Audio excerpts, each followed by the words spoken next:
ইউনূস শিবিরে প্রচণ্ডভাবে হতাশা নেমে আসছে এবং একে অপরকে অভিযুক্ত করছেন যে অভিযোগের কারণে ইউনূস সম্মিলিতভাবে কোনো সাফল্য তো নেই, ব্যর্থতা নিয়ে কিভাবে বিদায় নেবেন সে বিষয়টা নিয়েও নাকি তিনি অত্যন্ত ক্লোজ ডোরে তার পারিবারিক এবং তার গ্রামীণ ব্যাংক সিন্ডিকেটের সঙ্গে যারা জড়িত এবং তার বিদেশি বন্ধুদের সঙ্গে নাকি আলাপ আলোচনা করছেন যে কিভাবে তিনি একটা সেফ এক্সিটে চলে যেতে পারেন।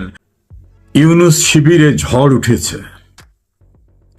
একে অপরকে দোষারোপ করছেন, কেউ কেউ তো হুমকি দিচ্ছেন থলের বিড়াল প্রকাশ্যে নিয়ে আসবেন, কেউ কেউ ছেড়ে দে মা কেঁদে বাঁচি, এমন অবস্থায় প্রচণ্ডভাবে লেজে গোবরে অবস্থার মধ্যে এখন ইউনূস শিবির। এটার বহিঃপ্রকাশ ঘটেছে গুলশানে চাঁদাবাজি করতে গিয়ে তাদের কথিত বৈষম্য বিরোধী ছাত্র আন্দোলনের 5 নেতা একেবারে হাতে নাতে গ্রেপ্তার হওয়ার ঘটনা থেকে। সেই ঘটনায় তাদেরকে প্রোটেকশন দিতে তাদের মূল দল অর্থাৎ এনসিপি কেন এগিয়ে এলো না, প্রশাসন কেন তাদের উপর বিগড়ে গেল, এ সকল ঘটনায় যারা গ্রেপ্তার হয়েছেন তাদের বন্ধুরা, তাদের সহযোগীরা তীব্র ক্ষোভ প্রকাশ করেছেন। তারা একটি অত্যন্ত জনপ্রিয় পত্রিকার গুরুত্বপূর্ণ সাংবাদিককে ফোন করে বলেছেন এই নিউজটা নিয়ে বাড়াবাড়ি না করলে হয় না। তিনি বললেন সমস্ত মিডিয়ায় তো নিউজটা আসছে, আমাদের একটা পত্রিকায় এটাকে বন্ধ করলে কি আপনাদের সবকিছু গোপন থাকবে? তখন পাল্টা বললেন যে আমাদেরটা ঠিক মতোই আপনারা প্রকাশ করছেন ইনিয়ে বিনিয়ে বড় করে, কিন্তু আমাদের চেয়েও বড় যারা তাদের প্রশ্ন নিয়ে আপনারা কেন সংবাদ প্রকাশ করেন না? ওই সাংবাদিক বললেন আপনারা তো তথ্য দেন না। জবাবে গ্রেপ্তারকৃতদের বন্ধু বললেন আমাদের তথ্য দেওয়া লাগবে কেন? আপনাদের চোখ কি অন্ধ?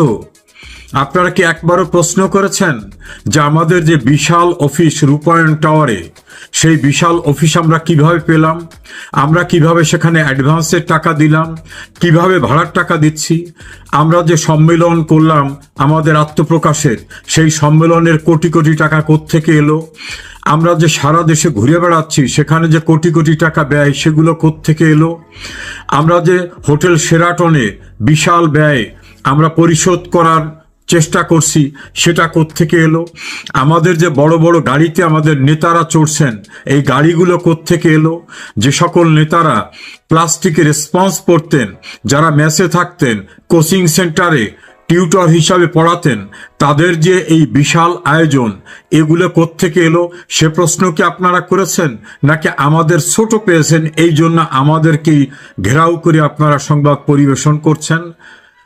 এক পর্যায়ে আলাপ আলোচনার মাঝখানে উত্তেজিত হয়ে বললেন আমরা যদি রক্ষা না পাই, আমাদের যদি এভাবে গ্রেপ্তার হতে হয়, তাহলে আমাদের দিয়ে যে বড় বড় অ্যামাউন্টের টাকা আনানো হয়েছে, আমাদের দিয়ে যে বিভিন্ন বড় বড় প্রতিষ্ঠানকে কোম্পানিকে ভয়ভীতি দেখানো হয়েছে, অনেক রাজনৈতিক নেতাদেরকে হুমকি দিয়ে সেখান থেকে যে অর্থবিত্ত আনা হয়েছে, আমরা কিন্তু সব ফাঁস করে দেব। পত্রিকার সাংবাদিক বললেন যে এটা তো আমাদের বিষয় না। পাল্টা হুমকি দিয়ে বললেন আপনারা প্রকাশ করবেন, না হলে আপনাদের অনেক পত্রিকা হাউস কিভাবে অনৈতিক সমঝোতা করেছেন সে ঘটনাও কিন্তু আমরা প্রকাশ করে দেব। অনেক সংবাদ আপনারা প্রকাশ করেন না কেন, এমনকি হত্যাকাণ্ডের সংবাদ প্রকাশ করেন না। জবাবে সাংবাদিক নাকি বললেন যে আমরা তো অনেক সংবাদকেই হত্যা করছি আপনাদের স্বার্থে, তা আমাদের সঙ্গে এসব করে লাভ কি? জবাবে উত্তেজিত হয়ে বিভিন্ন রকম গালিগালাজ করে ফোন ছেড়ে দিলেন। ওই সাংবাদিক তার বিশ্বস্ত একাধিক জায়গায় কথা বলেছেন, আমিও তাদের সঙ্গে কথা বলার সুযোগ হয়েছে। আমার কাছে সবকিছু প্রকাশ করতে চাননি, তবে ঘটনা যে সত্য এটা অস্বীকার করেননি। এভাবে তারা এখন থলের বিড়াল বাইরে বের করে নিয়ে আসতে চাচ্ছেন।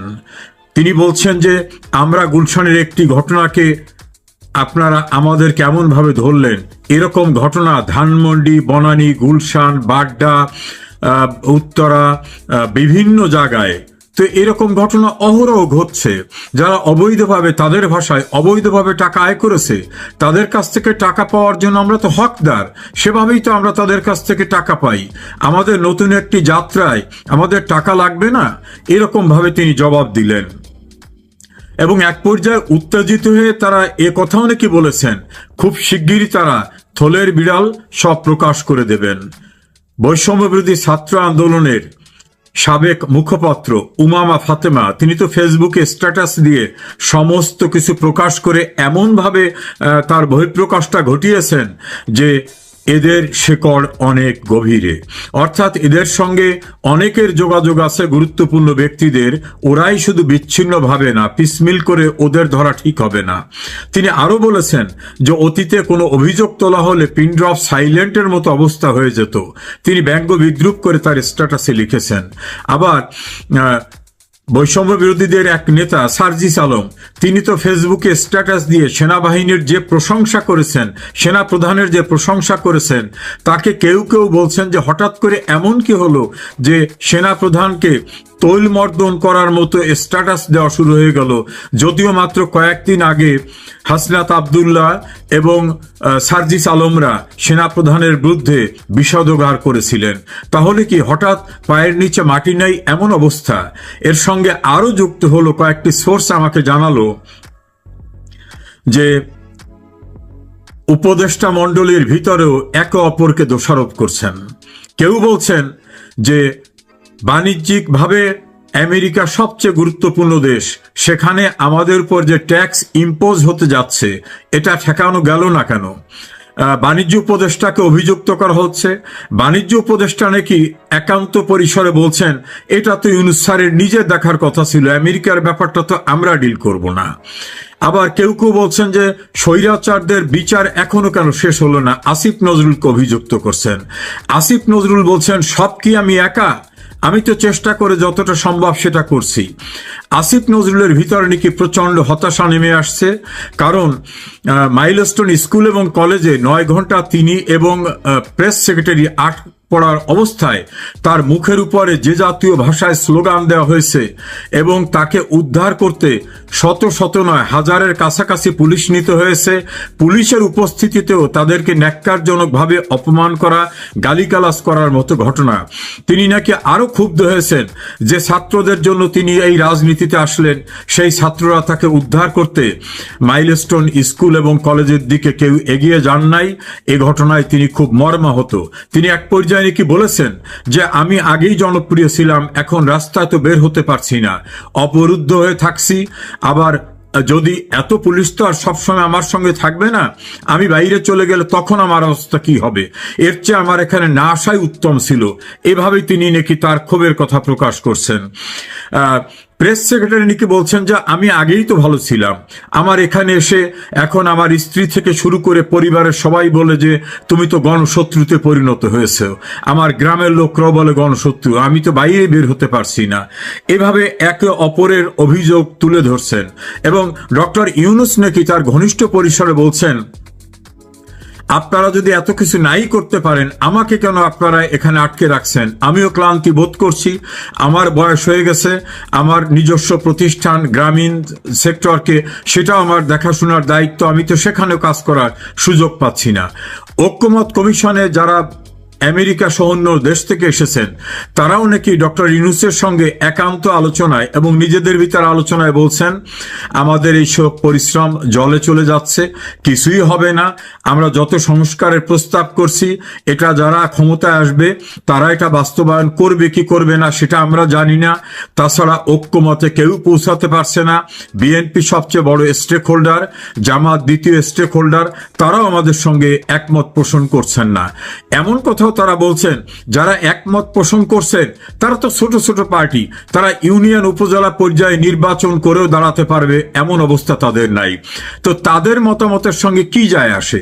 দেশের পণ্ডিত ব্যক্তি যারা, বিশেষ করে লিগ্যাল সেক্টরে ডক্টর কামাল হোসেন, আমিরুল ইসলাম সহ স্বাধীন মালিক, অন্যান্য যারা, তারাও নাকি কেউ কোনো সহযোগিতা করতেছেন না এবং তারা হুমকি দিয়ে বলতেছেন যে সংবিধান সংস্কারের যদি চেষ্টা করা হয় তারা প্রতিরোধ করবেন।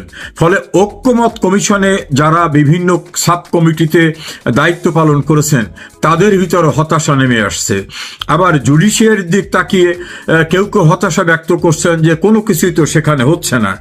এভাবে আরেকটা ঐক্যমত কমিশনের ভিতরে ক্লোজ ডোরে আলোচনা হয়েছে যে এই সরকার কেন গণমাধ্যম ব্যক্তিদের সঙ্গে রাখতে পারল না। তারা বিশেষভাবে উল্লেখ করেছেন সাংবাদিক এম এ আজিজ, তৃতীয় মাত্রা খ্যাত জিল্লুর রহমান, মাসুদ কামাল এবং মঞ্জুরুল ইসলাম পান্না সহ আরও বেশ কিছু সাংবাদিকের নাম বলছেন। তার ভিতরে উল্লেখযোগ্য মানব জমিনের সম্পাদক মতিউর রহমান চৌধুরী, প্রথম আলো এবং ডেইলি স্টারের সম্পাদকদ্বয় এবং আরও অনেক গুরুত্বপূর্ণ সাংবাদিকদের কথা বলছেন যে তারাও কেন পক্ষে থাকলো না। কেউ কেউ অভিযুক্ত করছেন এই সরকার আমলে বিভিন্ন দূতাবাসে যাদের প্রেস মিনিস্টার নিয়োগ করা হয়েছে সেই সব জায়গায় যাদের নিয়োগ করা হয়েছে তারা কি সার্ভিসটা দিচ্ছেন, তারাও তো কোনো আমাদের কোনো ফ্রুটফুল রেজাল্ট দিতে পারছেন না।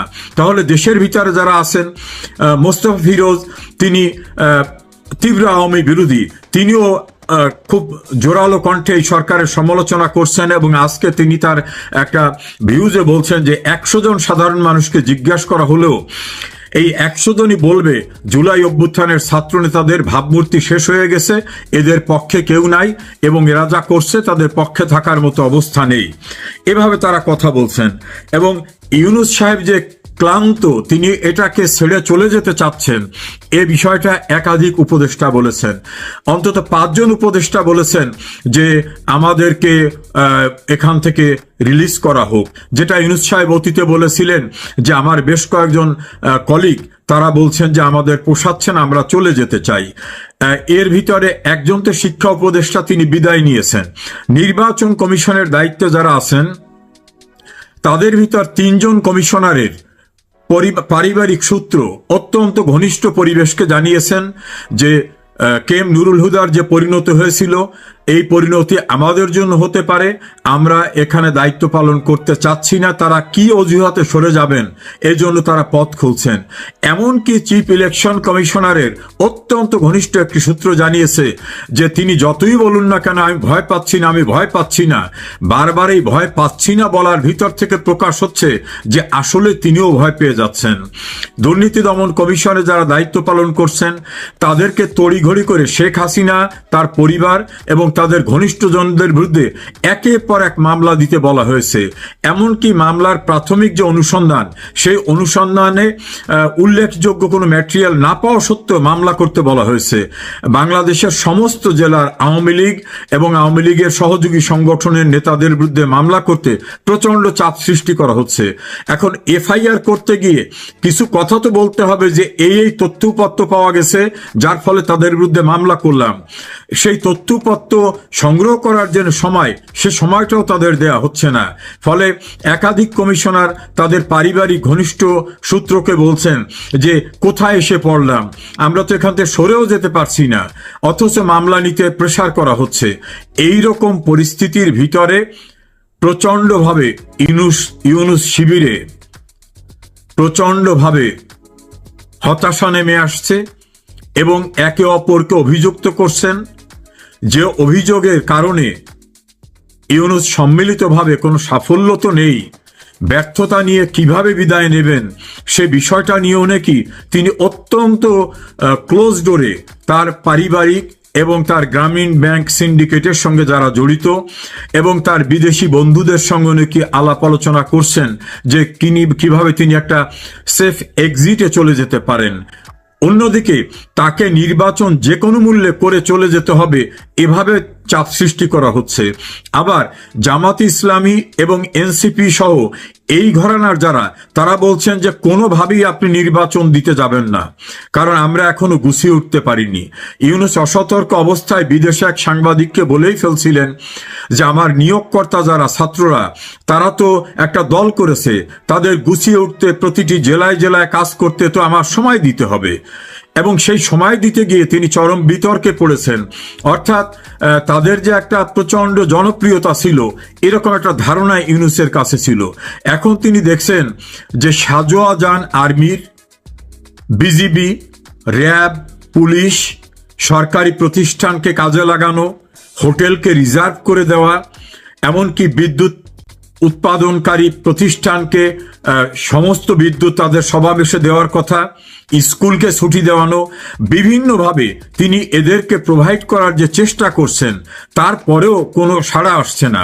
গোপালগঞ্জে প্রচণ্ড প্রতিরোধের মুখে পড়া, কক্সবাজারের চকরিয়ায় সেখানে ভয়ঙ্কর অবস্থার ভিতরে পড়া, গাজীপুরে হাসনাত আবদুল্লাহ আহত হওয়া, চট্টগ্রামে মঞ্চে বোতল ছুঁড়ে মারার মতো ঘটনা, বিভিন্নভাবে তাদের সঙ্গে আর যে কেউ আসছেন না, এবং ছাত্র যে উত্তাল ক্ষোভ, সেই ক্ষোভের মুখোমুখি হতে ওই সময়ের আন্দোলনের যে সার্জিস, আসিফ মাহমুদ, সজীব ভুইয়া, হাসনাত আবদুল্লাহরা সেখানেও যেতে সাহস পাচ্ছেন না। অর্থাৎ তাদের চেয়েও অনেক বেশি ছাত্ররা সুসংগঠিত হয়েছে, এবং যাদের নিয়ে তারা আন্দোলন করেছিলেন তাদের অনেকেই তাদের শিবির ছেড়ে চলে গেছেন এবং প্রকাশ্যে তাদের সমালোচনা করছেন। যেমন উমামা ফাতেমা সহ আরো অনেকেই, চিত্র জগতের বাঁধন সহ অনেকেই তাদের ছেড়ে চলে গেছেন এবং প্রকাশ্যে তারা বিভিন্ন রকম ইন্টারভিউ দিচ্ছেন।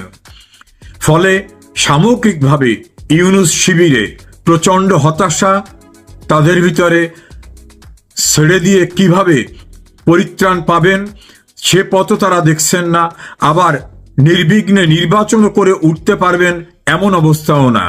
আওয়ামী লীগের সারা দেশে যে উত্তাল একটা প্রতিরোধ শুরু হয়ে গেছে, আওয়ামী লীগ শুধু না, যারা আওয়ামী লীগ করেন না তারাও অর্থনৈতিক দুরবস্থার কারণে, দেশে বেকারত্ব বেড়ে যাওয়ার কারণে, মুদ্রাস্ফীতি বেড়ে যাওয়ার কারণে সবকিছু মিলে শিল্প সেক্টরের গুরুত্বপূর্ণ ব্যক্তি একে আজাদ বলছেন 40 বছরে তিনি এমন দুরবস্থার ভিতরে পড়েন নাই। এটা তার কথাই শুধু না, ব্যবসায়ী কমিউনিটির কথা। এই রকম পরিস্থিতিতে ইউনূস শিবির এখন আতঙ্কিত, কিভাবে সেফ এক্সিট নেওয়া যাবে, না হলে আওয়ামী লীগ এবং যারা দেশে বিভিন্নভাবে ক্ষতিগ্রস্ত তাদের মুখোমুখি কিভাবে হবেন, তাদের জনসাপোর্ট কোথায়। আবার ইসলামিক দলগুলির ভিতরে ঐক্য তারা দেখছেন না। চরমোনাইয়ের ইসলামী শাসনতন্ত্র আন্দোলন বাংলাদেশ, হেফাজত, তারাও জামাতের সঙ্গে ঐক্যের চেয়ে বেশি বিরোধ সেখানে দেখা যাচ্ছে। সবকিছু মিলে লেজে গোবরে অবস্থায় ইউনূস শিবির এখন আতঙ্কের ভিতরে আছেন। যে কোনো সময়ে অনাকাঙ্ক্ষিত একটি ভয়ঙ্কর পরিস্থিতি দৃশ্যমান হওয়ার জন্য অনেকেই অপেক্ষা করছেন এবং অনেকেই মনে করেন যে এরা চূড়ান্তভাবে ব্যর্থ হয়ে গেছে, নতুন করে ব্যর্থতার কিছু না, এরা সেফ এক্সিট নিয়ে বেরিয়ে যেতে পারবে এমন কোনো সম্ভাবনাও নাই। এমনভাবে গণমাধ্যমে যারা গুরুত্বপূর্ণ ব্যক্তি তারাও তাদের অভিমত প্রকাশ করছেন প্রকাশ্যভাবে।